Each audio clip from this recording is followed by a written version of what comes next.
Hello, class, and welcome to week 2, Information Security Policy.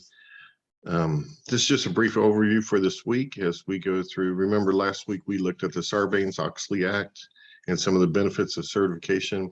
This week we'll go into a few more acts and we'll look at the Information Security Policy.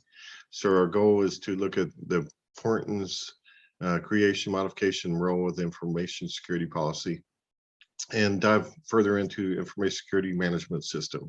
So at the end of the week, you'll be able to list and explain key questions behind implementing the information security policy. This is extremely important for an organization. We have to, know what threats are out there, how we're going to try to prevent attacks from happening, what procedures we have in place. So it all starts at our security policy. And this is something that, if you go into a new organization, you're going to build one, and it's something that you would, I believe the author says that you should review it at least once a year.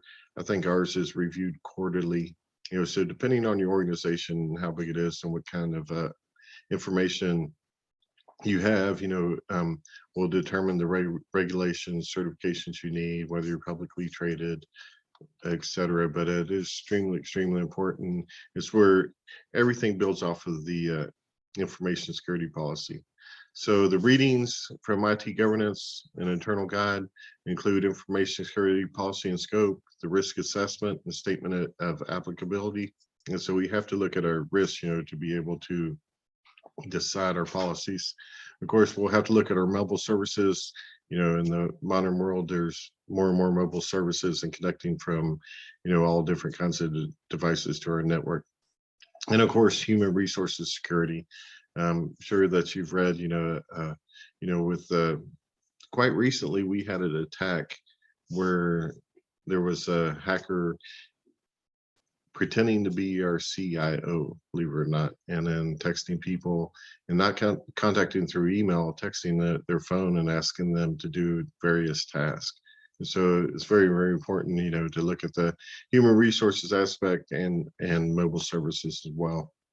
So chapter 2 is a literature review on information security management systems and the framework.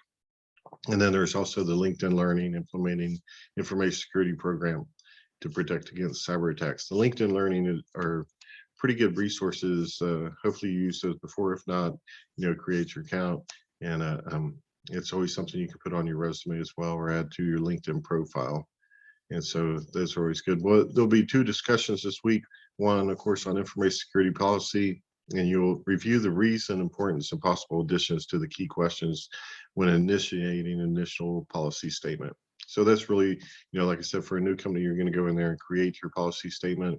Even a company that's already has one in place, you should be reviewing that statement and reviewing the whole policy, either quarterly, semi-annually or annually. And then we'll look at system certification. We talked about Sarbanes-Oxley last week.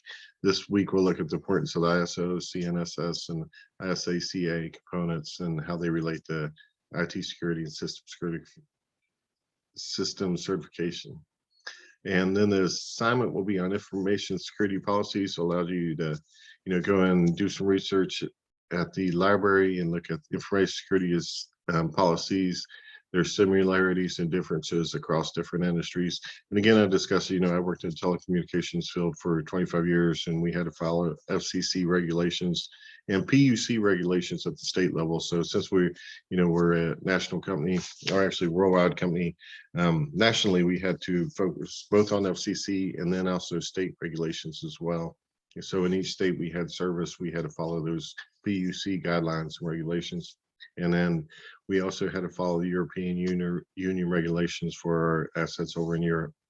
So I look forward to your discussions and an assignment post this week. Make sure that you're looking at the rubrics when you're doing the assignment, the discussions, just so you're meeting all the requirements of the assignment. Everybody's doing really well. I appreciate your hard work and in your research and your writings. I try to provide you feedback to help you improve your writings and hopefully dive a little bit deeper in the research. And so hopefully you have an enjoyable week. There's some really good information, the topics that we go over this week. If you have any questions, shoot me an email. Again, I really appreciate that you get your assignments in early, and so do your other fellow colleagues, because if you can submit your just first discussion post early, then it allows other people to reply to their discussions, and hopefully, you're trying to knock some of the stuff out during the work week, and and leaving yourself some time for your friends and families and church on the weekends, and not waiting to the last minute in case any issues come up with family or work, or I know I'm on all call positions, so that always possible. Again, I'm here. Shoot me an email, and have a great week.